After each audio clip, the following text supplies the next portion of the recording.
And I forgot a simple, very useful trick. I use this one also a lot.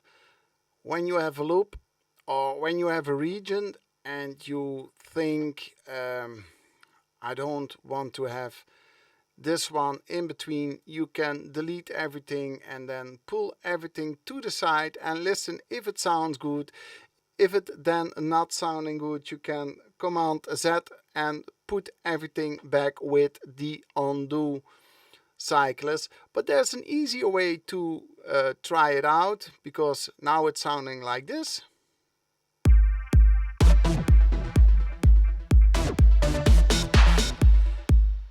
What you can do, you do your cycle like this and then push Command and click on the yellow bar, and then you get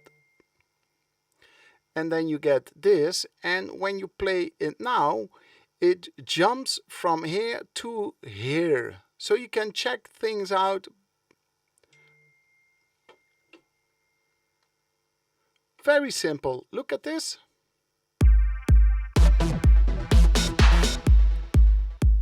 And of course, when you do Command and click here, it's the normal loop cycle again.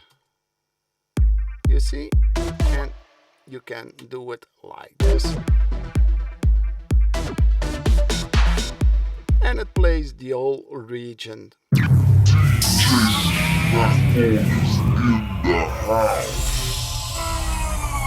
Hi everybody and welcome back. Today a few small tips what helped me a lot during my productions. As you can see here, I've got my YouTube tablet, and today is the kick here and the loop over here. When I push Command U and I select this one, so I have to select a region, then the loop jumps over.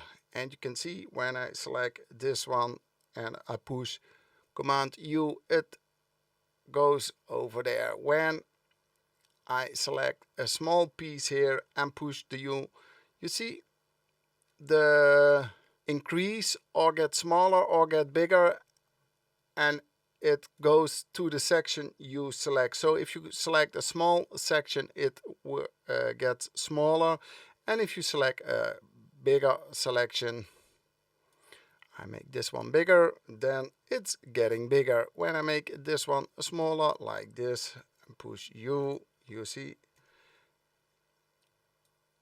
it's changing. Very simple. When I hold Shift, then my cursor jumps to the region where I click. So that's also a very quick way to work in your project when you are producing.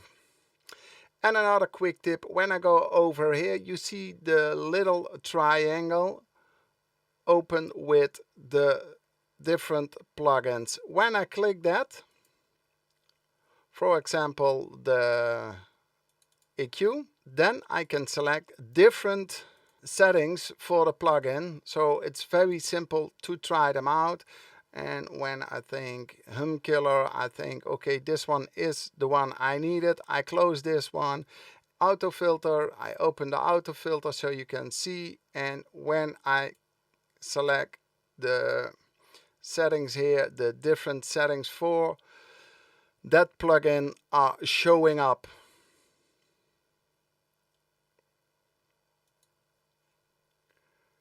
And of course I can close it here. Of course you can also do it manually like this. On guitar, mastering. And you can go like this. But it's also very simple to go through here. You have the same menu here. And then you can select which one you want to have. So these are 3 quick tips from me for you for quicker productions. I hope you like the tips. Subscribe to the channel, give me a thumbs up, and I hope to see you back tomorrow. Enjoy!